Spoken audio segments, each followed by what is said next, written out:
No niin, esitelläänpä tässä tämä myös uusin tulokas, uusin poppisalkku. Elektroniikka on hyvin pitkälle sama kuin edellisessä. 12 voltin lyijyhyytelö akku 7 amperitunni. AMP32 vahvistin. Ja mukana kulkee laturit, USB-piuhat, radioantenni. MP3 sooti, sille vähän jykempi paristo homma. Elementit on samat. Laukkari, 8 tuuma elementit. Autokäyttöinen, kestää kosteutta melko hyvin. Kotelo on vaihtunut. Siihen on muutama syy. Tämä on huomattavasti jykevämpää mallia. Tästä vähän saa laitettua renkaat.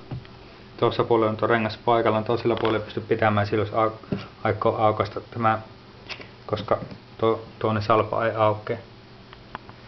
Tosiaan kotelo on paljon kestävämpi, mutta myös painavampi, mutta sitä löytyy muutamia hienouksia, mitkä avittaa sen liikuttelussa, eikä sitä pystyy vetämään peräisin.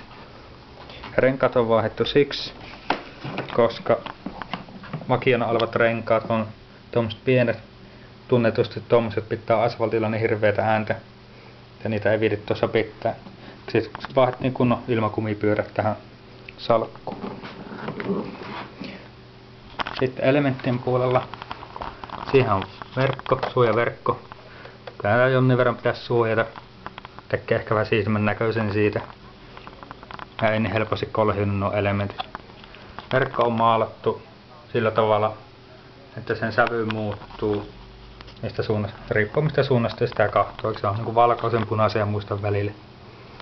Muuten tuo salkku on maalattu punamustalla, eli punamustaa spreitä vuorotelle. Soittimen käyttökytkimet löytyy yläpuolelta. Tässä on itse tehdyt kalvokytkimet, mistä vaihdan biisit, mennään valikkoihin muualle. Päivittäkytki. Siinä on itse soitin. En ole vielä päässyt testaamaan kuinka pitkä akku riittää, mutta kyllä se 10 ja 20 tuntia. Nyt se selviää viikonlopun aikana kuinka pitkä riittää yksi akku.